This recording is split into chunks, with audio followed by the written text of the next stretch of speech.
காங்கிரஸுக்கு 28 கொடுத்தது ரொம்ப அதிகம். முதல்ல 28 கொடுத்துருக்க கூடாது. பட் ஆனால் அதை தக்க வைத்தார் முதலமைச்சர். இன்க்ளூடிங் திமுக உட்பட அனைத்து கட்சிகளுமே தங்களது இடங்களை குறைத்து கொள்ள வேண்டும் என்பதாக பேசுகிறார்கள் என்பதுதான் கேள்விப்படுறோம். திமுக விட்டு கொடுக்க வேண்டிய சூழல் இல்லை அவர்களை அரவணைக்கக்கூடிய சூழல் அப்படின்னா இன்றைக்கி இல்லைன்னு தான் சொல்லணும். நீங்கள் எம்பி சீட் கொடுக்குறாங்க, எம்எல்ஏ சீட் கொடுக்குறாங்க, ஓகே. ஆனால் அதை தாண்டி அவர்களுக்கு அதிகாரத்தில் வாய்ப்புகள், போர்டு மெம்பரு, இப்படிப்பட்ட பதவிகள் அவர்களுக்கு கொடுக்க வேண்டும். இது ஒரு டஃப்பான நெகோசியேஷன் டைமு. நெகோசியேஷன் டைமில் திமுகவில் இருக்கக்கூடிய கட்சிகள் ஒரு மதவாதத்தை எதிர்க்கக்கூடிய ஒரே அணியில் இருக்கக்கூடிய கட்சிகள். அப்போ அந்த ஜாதியவாதம், மதவாதத்தை எதிர்க்கக்கூடிய, சமூக நீதியை முன்னெடுக்கக்கூடிய கட்சிகளாக இருப்பதற்கு காரணமாக அவர்களது கோரிக்கைகளுக்கு மதிப்பளிக்க வேண்டும் என்பதுதான் திமுக தலைமைக்கு இல்லை இன்றைக்கி உள்ள மிகப்பெரிய சவால். தமிழ்நாட்டு மக்கள் மத்தியில், திமுக வாக்காளர்கள் மத்தியில் ராகுல் காந்திக்கு ஒரு பின்னடைவு உண்டு. பிரதமர் மோடி 3 முறை வந்துட்டார் சார் தமிழ்நாட்டுக்கு. ஆனால் ராகுல் காந்தி இதுவரை வரலை. என்ன காரணம் சார்? ராகுல் காந்தி தூங்கிட்டு இருக்காருன்னு அர்த்தம். பிரதமர் ஆக்டிவாக இருக்காருன்னு அர்த்தம். You will never ever win the hearts of the people of தமிழ்நாடுன்னு பார்லிமெண்ட்டில் பேசிட்டு போய் தூங்கிட்டார் ராகுல் காந்தி. மனக்கசப்புகள் காங்கிரஸுக்கு இருக்க தான் செய்யுது. எங்களுக்கு எங்களை மதிக்க மாட்டாங்க, எங்களை நாங்கள் சொல்கிற எந்த வேலையும் நடக்க மாட்டேது என்ற மனக்கசப்பு காங்கிரஸுக்கு இருக்க தான் செய்யுது. ஆனால் அதுக்குரிய வேலையை காங்கிரஸ் பண்ணலை. இல்லை, தன்னை பலப்படுத்தக்கூடிய வேலையை பண்ணியிருந்தால் தானாக மதிப்பு வந்துடும். அதை பண்ணாமல் சும்மா வெறும் மதிப்பு மட்டும் கேட்டுட்டு இருந்தால் எப்படி கிடைக்கும்?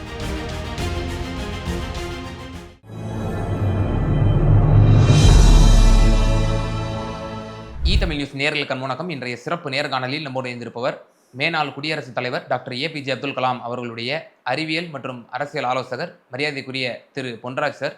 சார் வணக்கம். வணக்கம்பா. திமுக கூட்டணியில் இப்போ பெரிய ஒரு கூட்டணியாக உருவெடுத்திருக்கு, 21 கட்சின்னு சொல்கிறாங்க.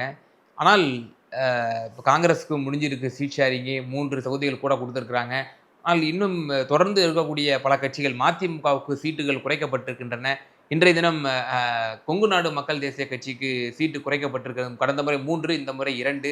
மதிமுகவுக்கு 4 கொடுக்கப்பட்டிருக்கிறது. 3 உதயசூரியன் சின்னத்திலே, ஒரு தனி சின்னத்திலே போட்டியிடுவதாக. இப்படிப்பட்ட ஒரு நிலை கம்யூனிஸ்ட் கட்சிகள் மற்றும் விசிக, தேமுதிக ஆகிய கட்சிகளுக்கு இதுவரை வழங்கப்படவில்லை. இவர்களுக்கு குறைக்க சொல்லி திமுக பிரஷர் செய்வதாக நமக்கு தகவல்கள் கிடைக்கப்பெறுகிறது. விசிகாவுக்கு கடந்த முறை வாங்கியதை விட குறைந்த தொகுதிகள் நீங்கள் வாங்கிக் கொள்ளுங்கள் என்று கூறப்படுவதாகவும், தேமுதிகவுக்கு 10+1 இப்போ ஏற்கனவே 1 கொடுத்துட்டாங்க ராஜ்யசபா. எல்கே சுதீஷ் அவர்கள் ராஜ்யசபா உறுப்பினர் ஆகிவிட்டார். 10 தொகுதி வரை அவருக்கு வழங்க போவதாக தகவல்கள் கொண்டிருக்கின்றன. இது எதை உணர்த்துகிறது? காலத்தில் தொடர்ந்து கொள்கை ரீதியாக இவங்கெல்லாம் இருக்கிறாங்க. கம்யூனிஸ்ட் தோழர்களாக இருக்கட்டும், விசிகாவாக இருக்கட்டும். இப்போ இவர்களுக்கு சீட்டை குறைச்சிட்டு நேற்று வந்தவங்களுக்கு கூட்டி கொடுக்கும் பொழுது களத்தில் அது சரியாக எதிரொலிக்குமா? அது இது ஒரு தவறான முன்னுதாரணமாக தான் இருக்கும். 10 என்பது அதிகம்தான். காங்கிரஸுக்கு 28 கொடுத்தது ரொம்ப அதிகம். முதல்ல 28 கொடுத்துருக்க கூடாது. பட் ஆனால் அதை தக்க வைத்தார் முதலமைச்சர். மற்ற எல்லா கட்சிகளும் இன்க்ளூடிங் திமுக உட்பட அனைத்து கட்சிகளுமே தங்களது இடங்களை குறைத்து கொள்ள வேண்டும் என்பதாக பேசுகிறார்கள் என்பதுதான் கேள்விப்படுறோம். என்னையை பொறுத்த வரைக்கும் என்ன அப்படின்னா மக்கள் நல கூட்டணின்னு ஒன்று இருந்துச்சு. அதில் மேஜர் பார்ட்னர் யாருன்னா தேமுதிக. அப்போ யார் இருந்தால்? விஜயகாந்த் இருந்தார். ஆமாம். இன்றைக்கி அந்த விஜயகாந்த் இல்லை அப்படின்றப்ப அதே லெவல் வெயிட்டேஜ் நம்ம கொடுக்க முடியாது. தேமுதிகவுக்கு அதே லெவல் வெயிட்டேஜ் கொடுத்து 10 சீட்டு அலாட் பண்ணுறது ரொம்ப டூ மச். எக்ஸிஸ்டிங்காக இருக்கக்கூடிய விசிகாவுக்கு இருக்கக்கூடிய வலிமை, கம்யூனிஸ்ட், அப்புறம் மதிமுக, மற்ற கட்சிகளை இருக்கக்கூடிய வலிமையை நம்ம குறைத்து மதிப்பிடவும் முடியாது. எனவே அவர்களை அவர்களுக்கு இடங்களை குறைத்து, ஏன்னா எல்லா நேரத்திலும் கூட்டணி கட்சியை சேர்ந்தவர்கள் திமுகவுக்கு விட்டு கொடுத்தான் போயிருக்காங்க. திமுகவுக்கு எப்படி விட்டு கொடுத்து போயிருக்காங்க? கொள்கைக்காக, ஒரு இந்துத்துவ எதிர்ப்புக்காக, மதசார்பின்மையை நிறுவுவதற்காக, சமூக நீதியை மேம்படுத்துவதற்காக விசிக, கம்யூனிஸ்ட்டு, மதிமுக, கொங்கு நாட்டு மக்கள் கட்சி, இப்படி பல்வேறு கட்சிகள், முஸ்லீம் கட்சிகள், இப்படி பல்வேறு கட்சிகள் திமுகவுடன் தொடர்ந்து இருக்காங்க, சமரசம் பண்ணிகிட்டு இருக்காங்க. விட்டு கொடுத்துருக்காங்க. ஆனால் திமுக என்ன விட்டு கொடுத்தது அப்படின்னு கேட்க வேண்டிய சூழல் வரும் பொழுது, ம். திமுக விட்டு கொடுக்க வேண்டிய சூழல், இல்லை அவர்களை அரவணைக்கக்கூடிய சூழல் அப்படின்னா இன்றைக்கி இல்லைன்னு தான் சொல்ல முடியும். ஓ. நீங்கள் வந்து எம்பி சீட் கொடுக்குறாங்க, எம்எல்ஏ சீட் கொடுக்குறாங்க, ஓகே. ஆனால் அதை தாண்டி அவர்களுக்கு அதிகாரத்தில் வந்து வாய்ப்புகள், போர்டு மெம்பரு, பல்வேறு வாரியங்களில் தலைவர்கள், இப்படிப்பட்ட பதவிகள் அவர்களுக்கு கொடுக்க வேண்டும். ஒன்று இதில் குறைஞ்சிச்சு அப்படின்னா அதில் கூட்டி கொடுக்கணும். அப்போ அந்த மாதிரியான ஒரு இது இருக்கும் பொழுது, கொள்கை சமரசம் என்று வரும் பொழுது திமுகவும் கொஞ்சம் விட்டு கொடுக்க வேண்டிய தேவை இருக்கிறது என்பதை திமுகவும் உணர வேண்டும். என்னென்னு சொன்னால், எல்லாத்தையும் குறைச்சிக்கிட்டு தேமுதிகவுக்கு 10 சீட்டு கொடுக்குறோம் அப்படின்னம்னா அது வந்து 10 சீட்டு கொடுக்குற அளவுக்கு அந்தளவுக்கு வலிமையான கட்சியாக தேமுதிக இல்லை. இப்போ கடந்த முறை 6 தொகுதிகள் வழங்கப்பட்டது கம்யூனிஸ்டுகளுக்கும் விடுதலை சிறுத்தைகளுக்கும். அப்போதே அவர்கள் தங்களுடைய தொண்டர்களை சந்திக்கும் பொழுது, அலுவலகத்திற்கு திரும்பும் பொழுது கடும் அதிருப்திகளை அவர்கள் சந்தித்தார்கள். குறிப்பாக திருமாவளவன் அவர்கள் அம்பேத்கர் திடலுக்கு செல்ல பொழுது பெரும் அதிருப்தி. நம்ம விஷுவலாகவே பார்த்தோம். அதை பிறகு போய் சமாளித்தார். நம்ம 6 தொகுதிகள் வாங்கியிருக்கோம், 6 எம்எல்ஏக்களை வாங்கியிருக்கோம், அதனால் நம்ம வந்து பெரிதாக பிரச்சனை பண்ணக்கூடாது, சாந்தமாக போய் பிரச்சாரம் செய்யுங்க அப்படின்னு சொன்னார். கம்யூனிஸ்டுகளுமே கூட 2 தினங்களுக்கு முன்னதாக நான் சிபிஎம்னுடைய தோழர் கனகராஜ் அவர்களிடம் நேர்காணல் கண்டபொழுது அவரும் எங்களுடைய நேர்காணலிலே கடுமையான அதிருப்தியை தெரிவித்திருந்தார். எங்களிடம் குறைக்கும்படியாக வலியுறுத்துகிறார்கள், ஆனால் நாங்கள் கொள்கை ரீதியாக தொடர்ந்து நாங்கள் திமுகவுக்கு ஆதரவு கொடுத்து வருகிறோம் என்று அவர்கள் கூறக்கூடிய காட்சிகளை பார்க்கிறோம். இப்போ திருமாவளவன் அவர்கள் அப்போ சுட்டி காட்டுவாரா இல்லையா அறிவாலயத்தில், நாங்கள் வந்து ஆட்சியில் பங்கு அதிகாரத்தில் பங்குன்னு நாங்கள் கேட்டோமா, பிரச்சனை பண்ணோமா, நாங்கள் சொன்னோம் 2 வருஷத்துக்கு முன்னாடி, அப்படி பிரச்சனை பண்ண எங்களுடைய நிர்வாகி யாதவ் அர்ஜுனாவை நான் தூக்கி வெளியே போட்டுட்டேன். ஆனால் காங்கிரஸ் கடுமையான பிரச்சனை பண்ணி இந்த கூட்டணிக்கே ஒரு பங்கம் விளைவித்த காங்கிரஸுக்கு நீங்கள் 3 சீட்டை கூட கொடுக்குறீங்க, அப்போ என்ன நியாயம், எனக்கு குறைக்கிறீங்க காங்கிரஸுக்கு கூட்டி கொடுக்குறீங்கன்னு கேட்பாரா இல்லையா திருமாவளவன்? கண்டிப்பாக கேட்பார். கண்டிப்பாக கேட்க தான் செய்வாங்க. அந்த பிரச்சனை வரத்தான் செய்யும். இது எப்படி முதல்வர் சமாளிக்க போகிறாருன்றதை பார்க்கணும். கண்டிப்பாக விட்டு கொடுக்க வேண்டிய சூழல் ஏற்பட்டால் விட்டு கொடுத்து தான் ஆகணும். விட்டு கொடுத்து அவர்களை அக்கமடேட் பண்ண வேண்டிய சூழல் ஏற்பட்டால் அக்கமடேட் பண்ணி தான் ஆகணும். எப்படி மதிமுகவுக்கு அவங்க வந்து உதயசூரியன் சின்னத்தில் அதிகமாக போட்டியிடணும்னு நினைக்கிறாங்க. அப்போ சீட்டை கொடுக்கலாம். கொடுக்கும்போதும் பானை சின்னத்தில் 4 சீட்டும், உதயசூரியன் சின்னத்தில் ஒரு 4 சீட்டும் சேர்த்து கொடுக்கலாம். அந்த மாதிரி கொடுக்கலாம். ஆனால் இந்த கட்சி அங்கீகாரம் பெற்று விட்டது விடுதலை சிறுத்தைகள். அப்போ அது மாதிரியான ஒரு வாய்ப்புகள் கிடைக்கலாம்.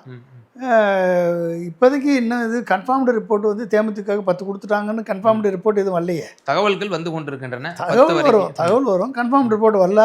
அதனால் வந்து கொஞ்சம் பொறுங்க, நாங்கள் பேசிட்டு சொல்கிறோம். பேசின பிறகு மிச்சம் இருக்கக்கூடிய தொகுதிகளை ஆளுகளுக்கு ஒன்று கூட கொடுக்கலாம். அந்த மாதிரி 1 2 கூட்டி கூட கொடுக்கலாம். அதனால் வந்து இது ஒரு டஃப்பான நெகோஷியேஷன் டைமு. நெகோஷியேஷன் டைமில் வந்து திமுகவில் இருக்கக்கூடிய கட்சிகள் ஒரு மதவாதத்தை எதிர்க்கக்கூடிய ஒரே அணியில் இருக்கக்கூடிய கட்சிகள். அப்போ அந்த ஜாதியவாதம், மதவாதத்தை எதிர்க்கக்கூடிய சமூக நீதியை முன்னெடுக்கக்கூடிய கட்சிகளாக இருப்பதற்கு காரணமாக அவர்களது கோரிக்கைகளுக்கு மதிப்பளிக்க வேண்டும் என்பதுதான் திமுக தலைமைக்கு இல்லை இன்றைக்கி உள்ள மிகப்பெரிய சவால். இல்லை, சாதியவாத மதவாத அந்த தத்துவத்துக்கு எதிராக இருக்கக்கூடிய அணிகள்னு சொன்னீங்க இந்த திமுகவில். அப்படி தேமுதிக எப்படி அவ்வாறு செயல்பட்டது கடந்த காலகட்டத்தில்? 2 பக்கமும் பேரம் பேசிட்டு அதிமுக பக்கம் பேரம் படியில்லைன்னு ஒன்று இப்போ திமுக பக்கம் கடைசி நேரத்தில் வந்திருக்கிறாங்க. அப்போ அவங்களுக்கு இவ்வளோ ஹை லெவல் ப்ரையாரிட்டி கொடுக்கும் பொழுது அப்போ இன்னும் காங்கிரஸோட இன்னும் முடியல போலே, இன்னும் பெரும் சவால் திமுகவுக்கு காத்திருக்கு போலே. காங்கிரஸோட தான் கன்ஃபார்ம் பண்ணிட்டாங்களே. காங்கிரஸ் முடிஞ்சிச்சு. இல்லை, காங்கிரஸ் நான் நினச்சிட்டு இருந்தோம் காங்கிரஸ் தான் பெரும் சவாலாக இருக்கும் சீட் ஷேரிங்கில் அப்படின்ட்டு. ஆனால் இது அதையும் தாண்டி இன்னும் பெரும் சவால் இருக்கிறதா? இருக்குது இல்லைன்னு சொல்லலை நான். கண்டிப்பாக கூட்டணி பகிர்வு என்பது பெரிய சேலஞ்சு தான். அதே மாதிரி அதிமுகவுக்கும் அந்த சேலஞ்சு இருக்க தான் செய்யும். ஆனால் ஒரு நிலைப்பாட்டுக்கு வரும் பொழுது தொகுதி பங்கீடை தாண்டி வெற்றி என்பதை இலக்காக கொள்ளும் பொழுது சில நேரங்களில் அட்ஜஸ்ட் பண்ண வேண்டிய சூழல் வரும், சில நேரங்களில் காம்ப்ரமைஸ் பண்ண வேண்டிய சூழல் வரும், சில நேரங்களில் விட்டு கொடுக்க வேண்டிய சூழல் வரும், சில நேரங்களில் வந்து அட்ஜஸ்ட் பண்ணி அக்கமடேட் பண்ண வேண்டிய சூழல் வரும். ஸோ இதெல்லாம் பொறுத்து தான் முடிவெடுக்கணும், இல்லைன்னா கஷ்டம்தான். கடந்த முறை 173 தொகுதிகள் உதயசூரியன் சின்னத்திலே திராவிட முன்னேற்ற கழகம் போட்டியிட்டது. கூட்டணி கட்சிகளுக்கு சேர்த்து 188 தொகுதிகள் வரை நின்றார்கள். இப்பொழுது திமுகவே 150 முதல் 160 தொகுதிகள் வரை தான் வந்து தங்களுடைய உதயசூரியன் சின்னத்திலும் கூட்டணி கட்சிகளோடு சேர்த்து 170 ஏறத்தாழ வரும் என்று எதிர்பார்க்கப்படுகிறது. இப்போ இப்படி இருக்கக்கூடிய சூழ்நிலையில எதிரணியில பார்க்குறோம், அஇஅதிமுக கூட்டணியில மிக குறைந்த கட்சிகள் தான் கூட்டணியில இருக்கிறாங்க. அங்கே இரட்டை இலை அதிகமான இடங்களில் போட்டியிடுவதற்கான வாய்ப்புகள் இருக்கிறது. அப்படி இருக்கும் பட்சத்தில் திமுக கூட்டணிக்கு பெரும் சவாலாக அமையாதா? உதாரணத்திற்கு இப்போ இரட்டை இலை சின்னம் வந்து ஒரு இடத்துல நிக்குது அப்படின்னா, அந்த இடத்துல சுத்தி அருவா வந்து நிக்குது அப்படின்னா, இரட்டை இலை தான் பவர்ஃபுல்லான சின்னமா இருக்கும். பானை சின்னமுக்கும் இரட்டை இலை சின்னத்துக்கும் பார்த்தோம்னா, இரட்டை இலை சின்னம் தான் அப்ப பெரிய சின்னமா பார்க்கப்படும். இப்போ கூட்டணி கட்சிகள் வெர்சஸ் அஇஅதிமுக அப்படின்னு அவங்க டார்கெட் பண்ணாங்க அப்படின்னா, திமுகவுக்கு கூட்டணிகள் ஒரு பக்கம் பலமா கருதப்பட்டாலும், அதிமுகவை எதிர்த்து நிக்கும்போது அது எப்படி வந்து சரியா வரும்னு நினைக்கிறீங்க? நோட்டாவுக்கு கீழே இருந்த தாமரை சின்னம் 7 இடத்துல ரெட்டலையே 3வது இடத்துல இருக்கு. நீங்கள் எது சொல்லுவீங்க, என்ன சொல்லுவீங்க? அது நாடாளுமன்றம் வேறு, சட்டமன்றம் வேறு. நாடாளுமன்றம் நோட்டாவுக்கு கீழே இருந்தால் தாமரை சின்னம் தானே அது. ம். 7 இடத்துல ரெட்டலைக்கு ஏன் ரெட்டலைன்ற சின்னத்தினால வர முடியல சொல்லுங்கள். ஏன் 3வது இடத்துக்கு போனாங்க? ம். நாடாளுமன்றத்தில் மோடிக்கு என்று விழுந்த ஓட்டு. அப்புறம் ம். அது மாதிரி தான் ம். இன்றைக்கி சட்டமன்றத்தில் யார் சரியான சீஃப் மினிஸ்டர்னு கேட்குறாங்களோ அவங்களுக்கு ஓட்டு போட, அவங்களுக்கு ஓட்டு விழுக போகுது, அவ்வளோதான்.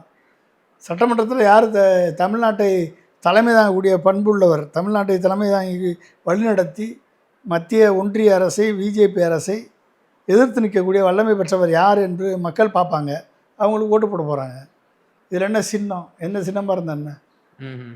எம்ஜிஆர் இருக்கும்போது இருந்த ரெட்டலைக்குரிய பவர், ஜெயலலிதா இருக்கும்போது இருந்த ரெட்டலைக்குரிய பவரும், எடப்பாடிகிட்ட இருக்கக்கூடிய ரெட்டலைக்கு இருக்க பவரும் வேறு.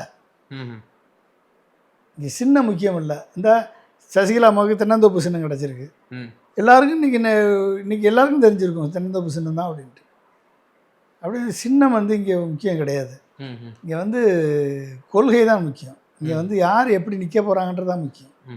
மக்கள் மனதில் யார் நம்பிக்கை பெறுகிறார்கள் என்பதுதான் முக்கியம் ஒழிய சின்னம் என்பது முக்கியமல்ல. இதே ரெட்டலை சின்னம் எல்லா இடத்துலையும் தோற்றுருக்கு, 7 இடத்துல தோற்றுருக்கு, 3வது இடத்துக்கு போயிருக்கு. அப்போ நீங்கள் வந்து எப்படி இதை சொல்ல முடியும்? அப்போ அந்த பழைய இரட்டை இலைங்கிற அந்த தன்மை போயிடுச்சுன்னு சொல்ல வரீங்க? பழைய இரட்டலை இல்லையே அது. இப்போ எடப்பாடி இடையில இருக்க இரட்டலை, உங்களுக்கு அந்த இரட்டையிலுடைய பவர் இல்லைல்ல. எடப்பாடிகிட்ட இரட்டலை பவர் இருந்துச்சுன்னா 33% வந்திருக்கணும். ஆனால் கலந்த முறை கூட்டணி கட்சிகளோட ஸ்ட்ரைக் ரேட்டு குறைஞ்சி தானே இருக்குது. விசிகா போன்ற கட்சிகள் 6ல் 4 ஜெயிச்சிட்டாங்க. பட் ஆனால் கம்யூனிஸ்டுகள் 2 கம்யூனிஸ்டுகளும் 6, 6, 12 கொடுக்க 4 தொகுதி தானே வெற்றி பெற்றாங்க. தலா 4 தொகுதிகள் தோல்வி அடைஞ்சாங்களே. அப்போ அந்த இடத்துல அப்போ அந்த கேல்குலேஷன்லாம் பார்க்கணும்ல. அதெல்லாம் வரும், கண்டிப்பாக வரதான் செய்யும். 5000 ஓட்டு கீழே எத்தனை தொகுதியில் ஜெயித்தாங்க, 10,000 ஓட்டு கீழே எத்தனை தொகுதி ஜெயித்தாங்க, 1000 ஓட்டு கீழே எத்தனை தொகுதி ஜெயித்தாங்கன்றதெல்லாம் கணக்கு இருக்குது. எனவே வந்து இந்த கால்குலேஷன்ஸ் எல்லாம் போட்டு பார்க்காம இருப்பாங்களா எல்லோரும்? இவங்கெல்லாம் பார்த்தா இருப்பாங்க. அதனால் எது சீட்டு வீக்காக இருக்குது, எது ஸ்ட்ராங்காக இருக்குது, இப்போ அதை தொகுதியை மாற்ற வேண்டிய சூழல் வரும், தொகுதியை சேஞ்ச் பண்ண வேண்டியது இருக்கும். திமுக கூட்டணி கட்சியில் தோற்ற இடத்துல திமுக நிற்க வேண்டிய சூழல் வரும், திமுக ஜெயிச்ச இடத்துல கூட்டணி கட்சியில் கொடுக்க வேண்டிய சூழல் வரும். இந்த மாதிரிலாம் இருக்குது. அதனால் வந்து இதெல்லாம் பார்த்து தான் முடிவு பண்ணுவாங்க. இறுதியான ஒரே ஒரு கேள்வி சார். இப்போ காங்கிரஸ் திமுக கூட்டணி ஜெல் ஆகுமா? ஏன்னா கடுமையான விமர்சனத்தை பொது வெளியில் வந்து காங்கிரஸ் தலைவர்கள்லாம் வந்து முன் வச்சிட்டாங்க. முறியக்கூடிய ஒரு நிலைமையில் கடைசியில் வந்து சிதம்பரமும் அம்மையார் சோனியா காந்தி இன்டர்ஃபியர் பண்ணதுனால இந்த கூட்டணி வந்து அமைஞ்சிச்சின்னு சொல்லி தெள்ள தெளிவாக பொது வெளிக்கு வந்துருச்சு. இப்போ இந்த கூட்டணி ஜெல் ஆகுமா? திமுக தொண்டர்கள் பரஸ்பரமாக காங்கிரஸ் நிற்கக்கூடிய தொகுதிகளில் வந்து பணிகள் செய்வாங்களா அப்படிங்கிற? காங்கிரஸில் எக்ஸப்ட் 3 பேரை தவிர வேறு யாரும் அதை பற்றி அந்த கருத்துக்கு ஆதரவாக நிற்கலை. 3 பேர் யார்? மாணிக்கம் தாகூர், பிரவீன் சக்கரவர்த்தி, ஜோதிமணி, கரூர் எம்பி ஜோதிமணி. இந்த 3 பேரை தவிர வேறு யாரும் வந்து திமுகவை எதிர்த்தோ திமுகவுக்கு அகென்ஸ்டாவோ எந்த விதமான குரலையும் எழுப்பலை. அப்படிங்கும் போது வந்து இந்த 3 பேருக்கும் ஆதரவு நின்னா கண்டிப்பாக கிடைக்காது. ஈவன் ராகுல் காந்தியே வந்து தாவேகா கூட போகணுங்கிற மாதிரியான ஒரு மைண்ட் செட்டில் இருந்தாருன்னு சொல்லப்படுது. அதற்கு ஒரு நல்ல ராகுல் காந்திக்கு வந்து ஒரு பின்னடைவு தான் அது. தமிழ்நாட்டு மக்கள் மத்தியில், திமுக வாக்காளர்கள் மத்தியில் ராகுல் காந்திக்கு ஒரு பின்னடைவு உண்டு. பிரதமர் மோடி 3 முறை வந்துட்டார் சார் தமிழ்நாட்டுக்கு. ஆனால் ராகுல் காந்தி இதுவரை வரல. என்ன காரணம் சார்? ராகுல் காந்தி தூங்கிட்டு இருக்காருன்னு அர்த்தம். பிரதமர் ஆக்டிவாக இருக்காருன்னு அர்த்தம். You will never ever win the hearts of the people of தமிழ்நாடுன்னு பார்லிமெண்ட்டில் பேசிட்டு போய் தூங்கிட்டார் ராகுல் காந்தி. இவர் வாரத்துக்கு மாதத்துக்கு ஒரு வட்டம் வராரு மோடி, மாதத்துக்கு 2 வட்டம் வராரு அமித்ஷா. வாரத்துக்கு ஒரு வட்டம் வராரு பியூஷ் கோயல். வந்து எத்தனை கூட்டம் போட்டிருக்காங்க, எத்தனை மீட்டிங் போட்டிருக்காங்க. அப்போ அவங்களுக்கு எப்படியாவது ராகுல் காந்தியை தோக்கடிக்கணும், காங்கிரஸை காலி பண்ணணும், காங்கிரஸை முக்தி பாரத் ஆக்கணும், கலகம் இல்லாத முக்தி பாரத் ஆக்கணும், முக்தி தமிழ்நாடு ஆக்கணும் அப்படின்ற மாதிரி அவங்க ட்ரை பண்ணுறாங்க. அப்படிங்கும்போதும் அவங்களுடைய முயற்சி வந்து தொடர் முயற்சி. அவர்கள் வந்து எலெக்ஷனுக்காகவே பிறந்தவர்கள், எலெக்ஷன் நடத்திக்கிட்டே இருக்கவர்கள், எலெக்ஷன் கமிஷனை கையில் வைத்திருப்பவர்கள், இவிஎம்மை கையில் வைத்திருப்பவர்கள். எனவே அவர்கள் வந்து ஒரு பெர்செப்ஷனுக்காக வெயிட் பண்ணுறாங்க.